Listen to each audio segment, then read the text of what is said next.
Good afternoon, and welcome to the following webinar entitled Recombinant Protein Applications, Choosing the Best Cytokine, Growth Factor, or Chemokine for Your Experimental System. My name is Matthew Riolo, and I'm a technical writer and product manager for GenScript. I have a PhD in pathobiology and later worked in drug development focused on small molecule inhibitors and the treatment of certain types of cancer. Now, as a graduate student and postdoc, much of my work focused on investigating the activation of signaling pathways following different types of treatment. Many times I would use certain cytokines or growth factors as standard positive controls when evaluating pathway activation. So I'd like to thank you for joining me, and I encourage, if you have any questions, to type them into the question box on your screen, and I will address them following this presentation. Any questions I do not get to, I'll post on GenScript's website in the days following this webinar. Also, don't hesitate to type in the question box any topics you are interested in that you would like me to cover for future upcoming webinars. Now, following this webinar, there will be a brief survey, and I'd really appreciate it if you take a moment to fill it out. So I'd like to start by giving a quick background on GenScript. We are one of the world's largest biological service companies and a leading provider of research products for laboratories in areas of immunology, molecular biology, and translational drug development. Now, as one of GenScript's product managers, I oversee our entire portfolio of recombinant proteins, which we are constantly updating, and I encourage you to follow up with me if you have any questions regarding GenScript proteins after this webinar is finished. Also, near the end of this webinar, I will be providing a special promo code that can be used for future GenScript purchases. So here is an overview of some of the main topics I'll be covering in today's webinar. First, I'll categorize several of the most popular cytokines into groups based on their function and practical application. Next, I'll describe some common signaling pathways that can be activated or inhibited by specific cytokines, discuss the molecular mechanisms involved, and how this can be used for other types of experiments, such as those involved in drug discovery. I will then briefly describe three types of immune responses, a Th1, Th2, and Th17. I will then focus on how combinations of growth factors and cytokines can be used in differentiation. Specifically, I will highlight a recent case study on differentiating hematopoietic stem cells into natural killer cells. After the case study, I will discuss some basic tips using common growth factors and cytokines for routine cell culture and expansion. Finally, I will close with an overview of some best practice lab techniques that can help optimize your experimental results and go over some inherent properties of cytokines and growth factors to consider before performing your experiments. Now, there are four groups of cytokines. First, start with interleukins. Interleukins act on immune cells to induce a pro or inflammatory response. Additionally, several interleukins aid and can actually be required for the differentiation of certain classes of immune cells. Now, moving on to growth factors. They bind to extracellular receptors to promote intracellular signaling that promotes cell growth, survival, and proliferation. Now, growth factors can be used to investigate activation of signaling pathways, and they are also important for in vitro cell differentiation and routine cell culture and expansion.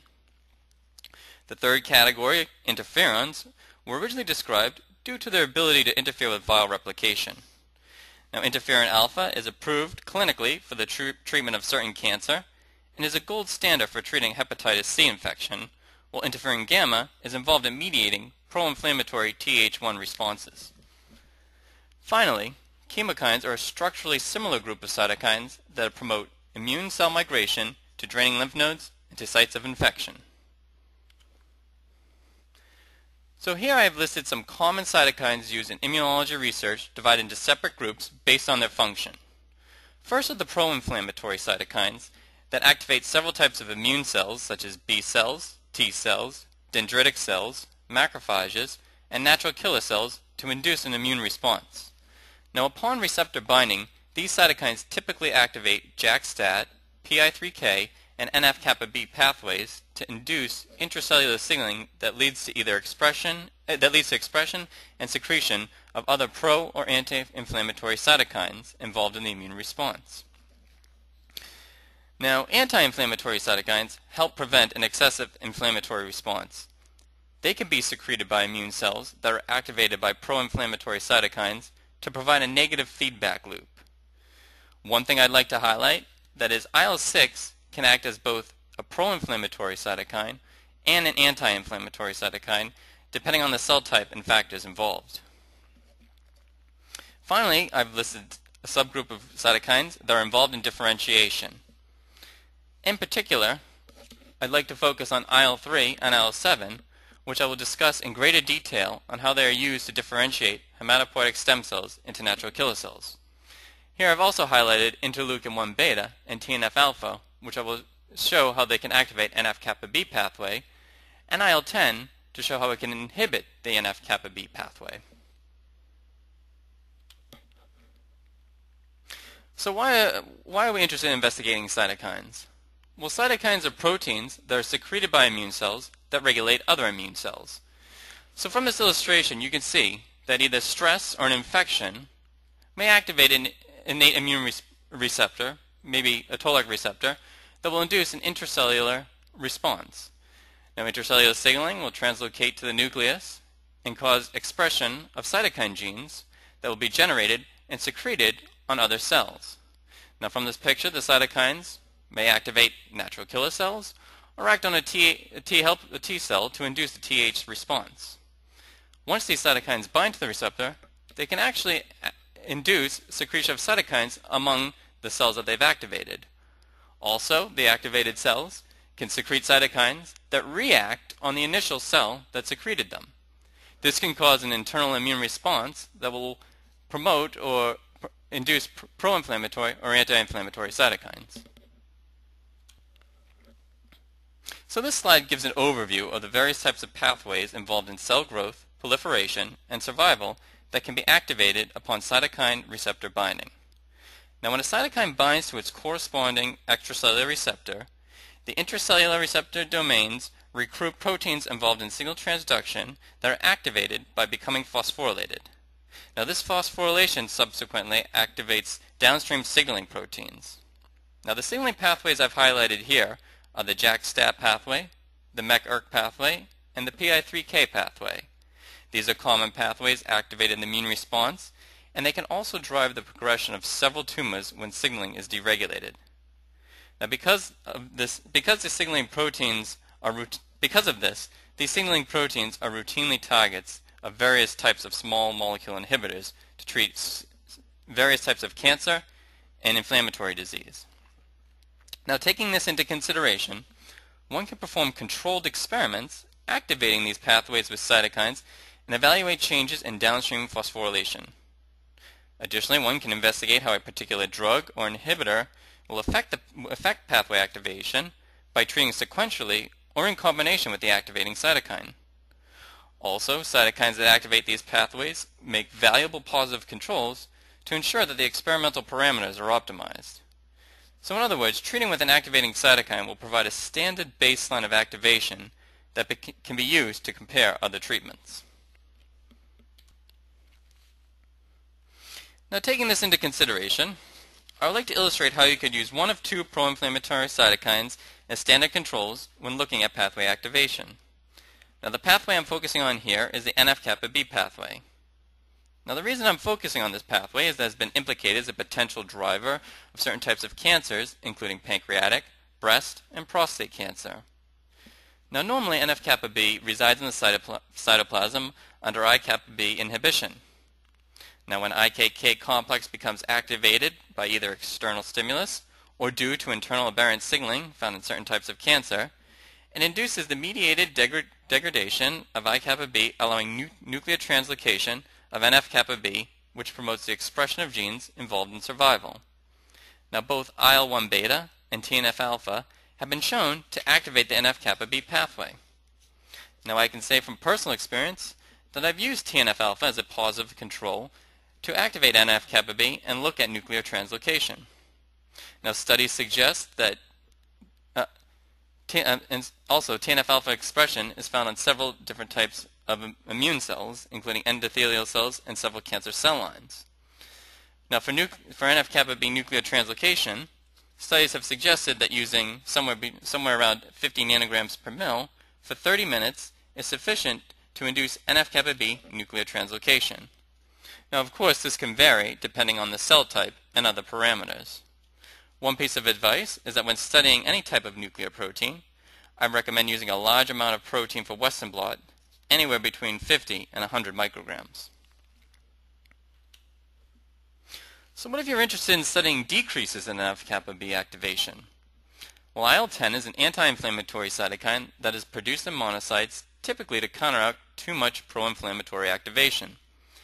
Now, at the molecular level, IL-10 receptor binding inhibits NF-kappa B activation and nuclear translocation.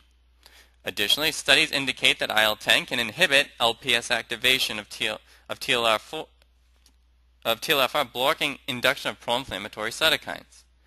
Studies also show that treatment with IL-10 in combination with TNF-alpha will inhibit NF-kappa B nuclear translocation and the production of pro-inflammatory cytokines in a dose-dependent manner. Now, taking this into consideration, at the molecular level, IL-10 could be used as a standard for decreases in NF-kappa B nuclear translocation. Additionally, it could be used in combination with LPS or TNF-alpha as a comparative control for potential therapies that are designed to inhibit these pathways.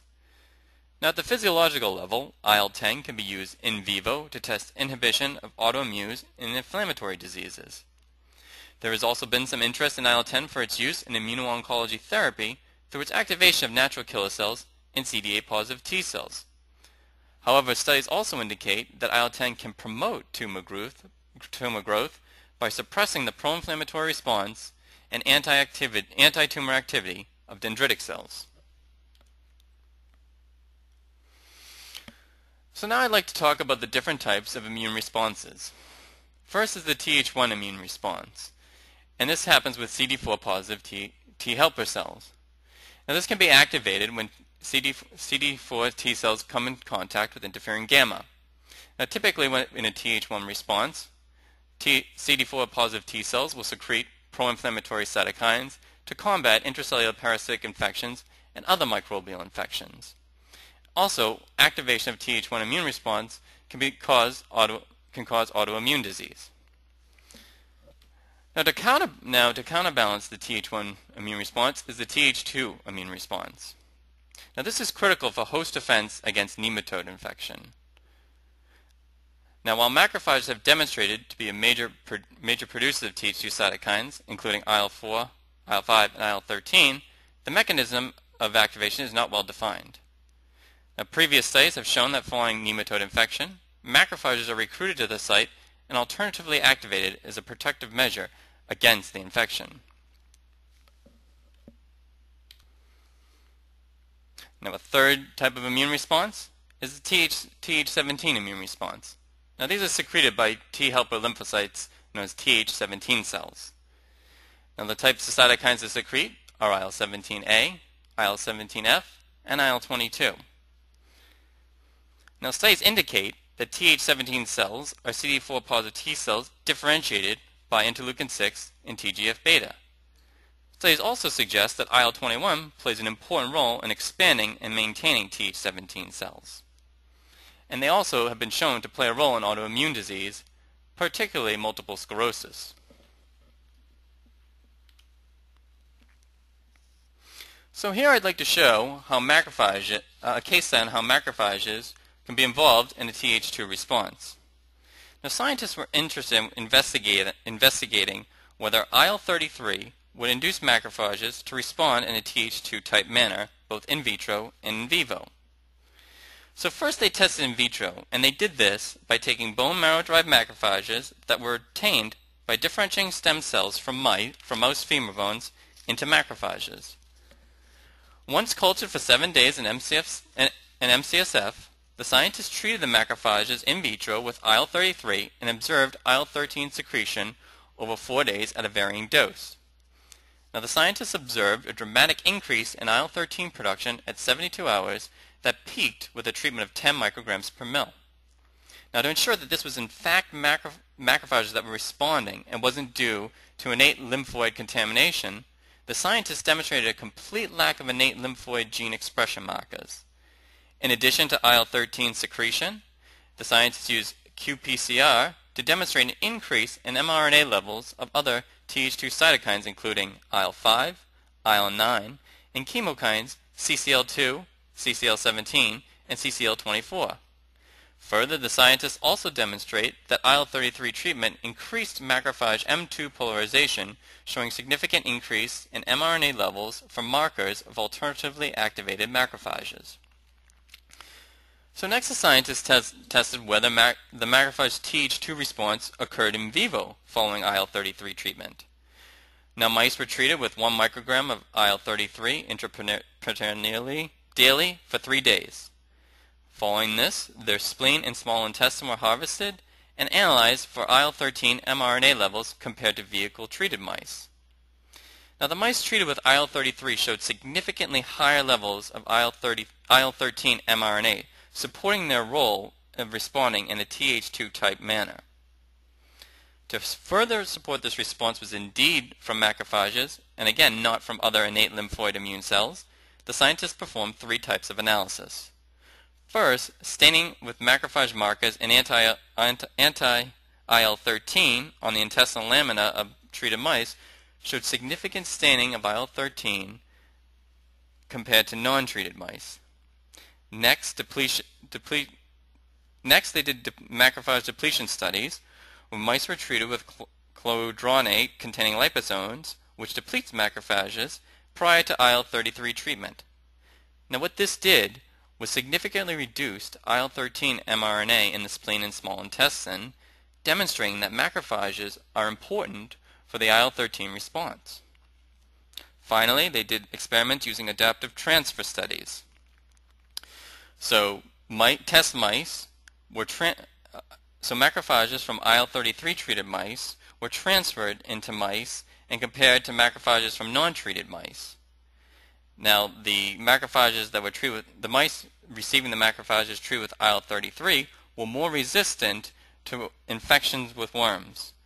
Significantly, all of the mice receiving control macrophages showed high levels of infection, while mice receiving the IL-33 treated macrophages, all but one showed no to nearly none worm infection. So I'd like to switch gears and discuss interferons. Now interferons are cytokines that were originally identified as molecules that interfere with viral replication, and they are classified based on their receptor specificity and sequence homology. Type 1 interferons are the most common type 1 interferons are interferon alpha and interferon beta. And interferon alpha can be further divided into several subtypes. There are 13 for human and 14 for mice. Now, while all interferon alpha subtypes bind to the same interferon receptor, it is believed that their binding affinities account for the different biological activity as well as the level of interferon receptor on the target cell. Now, studies indicate that type 1 interferons act on viral infection in 2 phases, direct and indirect. The direct phase is immediate and it reduces viral load believed to occur through the induction of antiviral enzymes. The indirect effect is a longer ongoing process that occurs through alterations in the innate and adaptive immune response mediated through the actions of natural killer cells, dendritic cells, and T cells. Now studies indicate that this longer immunomodulatory phase is required for total viral clearance. So interferon alpha was first approved for clinical use in 1986 for the treatment of hairy cell leukemia, and since its approval in 1990, interferon alpha has been a gold standard for the treatment of hepatitis C infection. Now, initially, sustained viral response rates were low with the treatment of interferon alpha. However, adding a combination of the antiviral ribavirin with interferon alpha significantly improved sustained viral response rates, especially for the hepatitis C virus type 2 genotype. Then, in 2001, studies indicated that pegylated interferon improved sustained viral response and has since been used for the treatment of HCV. Now, what is pegylation? Well, it's the addition of a polyethylene glycol molecule which increases the half-life of interferon from one treatment per week as opposed to 3. Now, there are 2 types of pegylated interferon alpha, 2A and 2B, and they differ based on their pharmacokinetics. Now, pegylated interferon alpha 2A has a lower absorption rate and is eliminated at a much slower rate. However, a recent study demonstrated that differences in pharmacokinetics have little effect on interferon-stimulated genes following a 1-week dose. Interestingly, while the half-life of pegylated interferon is significantly longer than non-pegylated interferon alpha, a study indicated that activation of STAP1, which is a target of interferon alpha, was transient and did not last the entire week when treated with the pegylated form. Now, this transient activation has also been seen with the non-pegylated form. What the scientists did observe, though, was that treatment with the pegylated form induced a significantly larger array of insulin-stimulated genes than what previous studies have reported with a non-pegylated interferon alpha. So this has led research groups to propose that the longer half-life of pegylated interferon alpha improves the sustained viral response not through a prolonged STAT3 activation in infected hepatocytes, but through a more global activation of other immune cells involved in viral clearance. Now, interferon gamma is the only type 2 interferon, and it binds to a completely different receptor than type 1 interferons. Now, it's a major source of secretion from CD4 positive, CD8 positive T cells, and NK cells. Now, one of interferon gamma's functions is to increase the Th1 response in a positive feedback loop. And it does this by acting on CD0 T cells and inducing them to become CD4 positive T cells. Now, interferon gamma also acts on macrophages, priming them for an immune response. Now, the picture depicted on the right gives an illustration of the interferon gamma pathway. Upon binding to its receptor, JAK proteins become activated at the intracellular domain of the receptor. This recruits STAT proteins, which are phosphorylated by JAKs, and then dimerize and translocate to the nucleus to promote transcription of genes involved in cell proliferation, differentiation, and apoptosis. Now, there is much interest in inhibiting the JAK-STAT pathway, as its activation has been shown to be involved in several types of cancer. In addition, interferon gamma studies have shown that IL-6 and EGF, which are expressed on several cancer cell lines, can induce the phosphorylation of STAT3. Therefore, while interferon gamma can be used on macrophages to investigate STAT activation, EGF or IL-6 could be a standard for activating the JAK-STAT pathway on cancer cells with the corresponding receptor. So this slide highlights two cytokines that are structurally very similar, yet appear to have different functions. So here I'll focus on IL-2. Now, studies indicate that IL-2 promotes the expansion and survival of regulatory T cells, and that treatment with IL-2 induces regulatory T cell function to suppress CD8 positive effector T cell activity and suppress NK cell activity. Now, interestingly, IL-15, which has a very similar structure to IL-2, while it also can also help sustain regulatory T cell survival, it does this without promoting regulatory T cells' suppressive function on CD8 effector T cells and NK cells. Additionally, studies indicate that IL-15 is critical for NK cell development. Now, based on that, I'd like to go over a recent case study on how to differentiate NK cells from hematopoietic stem cells. So to do this, scientists first isolated CD34 positive hematopoietic stem cells from umbilical cord blood. They then added them to culture wells in DMEM media with the following supplementation: human AB sera, ethanolamine, ascorbic acid, sodium selenite, beta-mercaptoethanol, and penstrep. Now, all hematopoietic stem cells were cultured under the same media conditions. However, they were then divided into 4 subcategories, where they were either cultured in the presence of cytokines alone, cytokines plus a feeder cell line, cytokines plus hydrocortisone, or cytokines plus the feeder cell line and hydrocortisone. Now, the feeder cell line consisted of an irradiated feeder stromal cell line. And feeder cell lines are commonly used for cell differentiations, particularly with embryonic stem cell division, because they secrete additional factors that aid in differentiation and are similar to that of the natural microenvironment. Now, the reason hydrocortisone was used because in previous studies, hydrocortisone was demonstrated to increase NK cell differentiation. Now all four groups of CD34 positive cells received the same combination of cytokines and growth factors, which consisted of IL-3, IL-7, IL-15, stem cell factor, and FLT3 ligand. The level of overall cell viability and NK cell differentiation was investigated at 2, 3, and 4 weeks.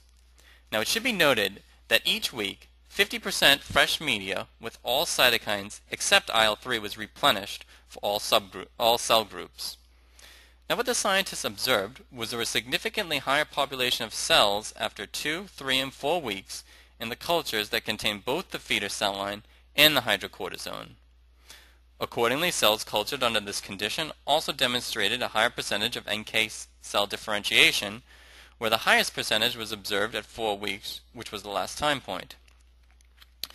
Now while the combination of the feeder cell line and hydrocortisone had the highest level of overall NK cell differentiation, the scientists also observed that including either a feeder cell line or the hydrocortisone in addition to the cytokine combination significantly increased cell levels, cell viability, and NK differentiation compared to the cytokine combination alone. Now, there was only a small subset of hematopoietic stem cells that could differentiate into NK cells in the presence of cytokines alone. Now these hematopoietic stem cells were identified as cells expressing a lineage marker associated with NK cell differentiation. However, for the rest of the NK non-lineage cell differentiation hematopoietic stem cells, they required both or either a feeder cell line or hydrocortisone for NK cell differentiation.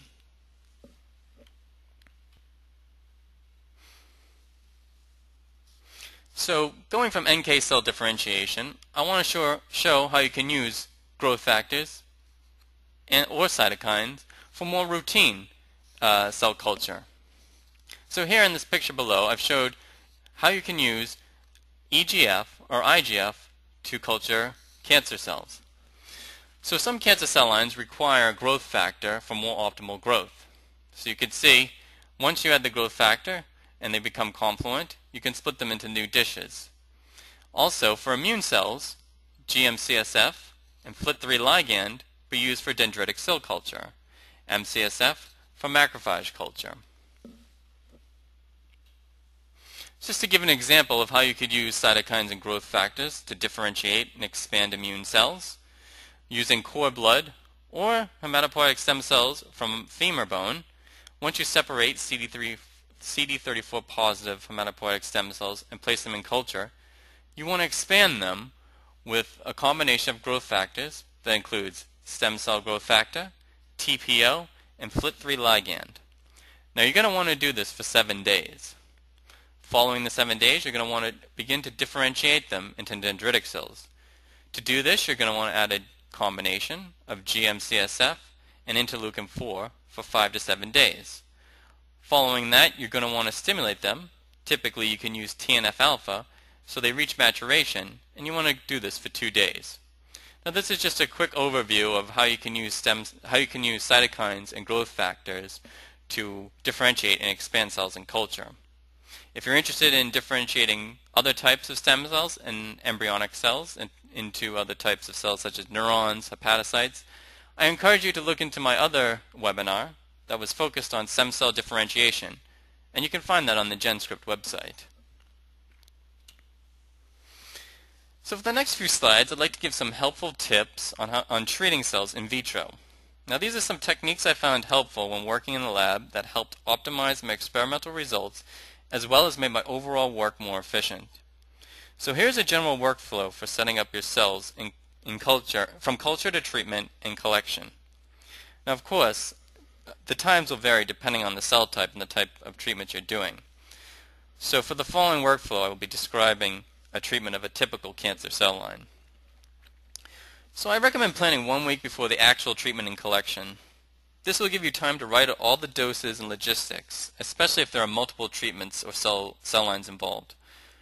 Also, it is advised when using cell lines to try and minimize the amount of passages before testing. Typically the passage information can be found in the datasheet provided. However, as a general rule, lower passage is always better, so make sure to freeze back plenty of cells once you receive them. Now once you have enough cells growing in culture, split to the desired number of plates in 10% FPS media and allow 24 to 48 hours to adhere.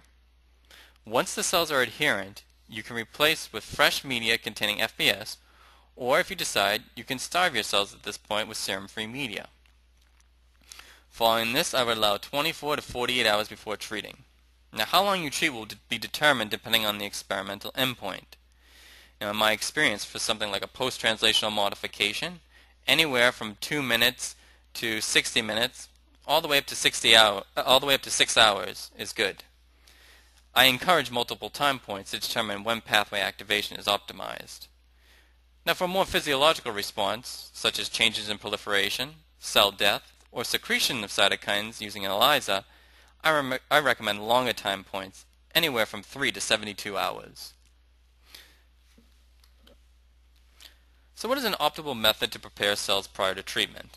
Well, I found that depending on the rate of growth, on average, plating cells at about 40 to 60% confluency will generate plates with 70 to 90% confluency at the time of treatment, which can be up to 4 days later. Now for very slow-growing cell types, I recommend plating at 70 to 80%, while very fast-growing cells, like triple-negative breast cancer cell lines, I would plate at 30 to 40% confluency. Now following plating is recommended to allow 24 to 40 hours for cells to completely adhere and assimilate. Now following this 24 to 48 hours, you can decide whether or not you would like to starve your cells prior to treatment. The reason to starve is that FPS contains several growth factors that can influence pathway activation. Now if you're interested in measuring the difference between treatment and no treatment for a pathway such as AKT or JAK-STAT, it may be a good idea to starve cells for 48 hours. This will reduce or eliminate any background activation you may observe from cells in culture with serum and give you an optimal difference between treatment and no treatment. To starve cells, simply remove media, wash twice with warm PBS, and then add warm serum-free media. Now if you're not planning to starve, you can just add fresh warm serum-containing media in culture until confluent. However, if you're not starving your cells and at this point they've reached 70% confluency, you can begin the treatment regimen. Now this gives a general overview of the different techniques to treat cells. And in the title I've stated this for cytokine treatment, but really this can apply to any type of in vitro treatment. So let's say you're treating a cell line with interleukin beta. First, days or months before you begin your experiment, you should have already reconstituted interleukin-1 beta, and it should, in sterile PBS, aliquoted it and stored it in -20 to -80 degrees. So assuming this is the case, take out your frozen aliquot, thaw it on ice, and once it thaws, you're ready to prepare your treatment. Now on the left, I have a picture depicting a treatment method where the amount of necessary cytokine is taken directly from the aliquot. Now, in most cases, this can be effective and generate reliable results. However, I find it a bit risky for two reasons. First, once you add the cytokine, you're not sure if it's homogeneously distributed among cells. Even if you swirl the plate, there is no guarantee. And this could result in a sample number of cells receiving an extremely high dose, generating unreliable results. The other reason I feel this strategy is risky is because there can be inconsistency when treating numerous plates. Typically adding straight from the vial means the volume is incredibly small, in the microliter range. So even a small discrepancy from plate to plate could result in a large difference between doses. Instead, I would dilute the cytokine in a large volume of the same media the cells are cultured in, and that would also include whether you use serum or not. So you can see at the top in this picture, at least 1 hour prior to treatment, I recommend putting the treatment media in the same incubator as the cells to allow for assimilation. Now if there are multiple treatments, they should all go in the incubator together, as well as media with no treatment for your time 0. Now following the 1 hour assimilation, it is time to treat your cells. And in most instances, you can just very gently remove the media from the cells and gently along the side of the plate add media containing the treatment. Now, using this method, you can rest assured that your treatment is homogeneously distributed among the cells in your plate. However, in certain instances, you may not be able to remove the media. The reason for this is that cells may easily become detached upon removal of media, or the stress of removal and adding new media could activate stress-related pathways, throwing off results. And this can especially be the case for early time points. So in this instance, do not remove the media. Instead, add the treatment media directly into the current media. Now, I would recommend using around 1 ml. So do keep in mind that when calculating the needed concentration for each plate, you will not have to incorporate an additional ml. Once added, gently swirl the plate with minimum stress, and the high volume will ensure that the treatment is distributed evenly among the cells. So I'd like to close with the slide presenting a guide on the properties of cytokines that should be taken into consideration when planning one's experiments. Now, the first variable is endotoxin. Now, endotoxin is also referred to as LPS and is a component of the bacterial cell wall that can induce a strong immune response. Now, this can be a potential issue because if endotoxin levels are high in your cytokines, the cytokines you are treating with, you can induce an immune response that is not due to the cytokine of interest. Also, for in vivo studies, higher endotoxin levels can hit off-target pathways and promote pyrogenic effects in mice such as fever, which can give false positive results. So to address this issue, you should ask yourself, what is the cytokine or growth factor being used for? If they're used to compare immune response between treated and untreated cells, or to a greater extent in laboratory animals that you're treating, you'll want to be sure endotoxin levels of your cytokine are minimized before using. Now, luckily, at GenScript, our recombinant protein products have extremely low endotoxin levels, and at these levels you can be sure that endotoxin will not be a factor in your experimental results. In addition to endotoxin levels is the purity of your cytokine. Again, you want to ask yourself, what is the cytokine being used for? If it's for in vitro or in vivo studies, you want to use cytokines that are at least 95% pure. Now there's bioactivity, and this can be a bit more complex depending on the desired outcome. So bioactivity is the measure of how much cytokine or recombinant protein it takes to generate a response in 50% of the cells being treated. Now, I generally recommend looking at a cytokine's bioactivity prior to calculating the concentration, and here's the reasoning. A publication may demonstrate that a 20 nanogram per ml of a certain cytokine generates a desired response. Now, before trying to repeat this experiment, you may want to look to see what the bioactivity of the cytokine was and if it differs from the one you're using, because different providers and even different batches of the same cytokine may have different bioactivities. Therefore, for example, if the bioactivity in the paper is lower than the bioactivity of the cytokine you plan to test, you want to use less cytokine in your treatment. And vice versa, if the bioactivity in the publication is higher than the bioactivity of the cytokine you're using, you want to increase the amount of cytokine for the same effect. Now, this ties into lot-to-lot consistency. Now, most providers have very good lot-to-lot consistency. However, even small differences can translate into significant experimental differences. So I always recommend keeping the data sheets from previous batches and comparing the specs of new batches before starting your experiment. Now, for large experiments, especially when treating a large number of laboratory animals on a continuous regimen, or if you're using precious samples that are very sensitive to minor changes, I recommend purchasing protein in bulk orders to ensure there is not even a slight difference that exists when changing lots. In addition, all of the variables of that bulk are the same, including shipping, storage, and the bottle it came in. So I do encourage bulk orders when you're doing very precious experiments. So with that, I'd like to just kind of give an overview of the cytokines that I've talked about. So here are all the cytokines I've presented in today's webinar. We have available at GenScript.com. And I also want to show the promo code is Web14. So until the end of 2014, if you email me at matthew.riolo@genscript.com with the promo code Web14, you can receive 20% off 1 milligram in bulk orders. Now, this is just a small sample of the cytokines I discussed today. Other ones I discussed that aren't listed we do have. And we have a plethora of cytokines I didn't talk about today that we also have available. So I encourage you to, browse our website and see what kind of cytokines we have. Additionally, like I said, if you're interested in stem cell research, cytokines and growth factors involved in stem cell differentiation, I encourage you to go to the webinar webpage and look at our previous webinar on stem cell differentiation and using different types of cytokines to differentiate hematopoietic stem cells into dendritic cells, macrophages, and embryonic stem cells into hepatocytes, pancreatic cells, and different types of neurons. So with that, I'd also just like to promote some upcoming webinars. So on the 22nd, on this Wednesday, we have a really exciting webinar on biologics, which is a hot topic, and their use in drug discovery. And then in 2 weeks, there's one here on how to design DNA sequences for soluble protein expression. So these are both really hot topics, and I encourage you to check out these webinars.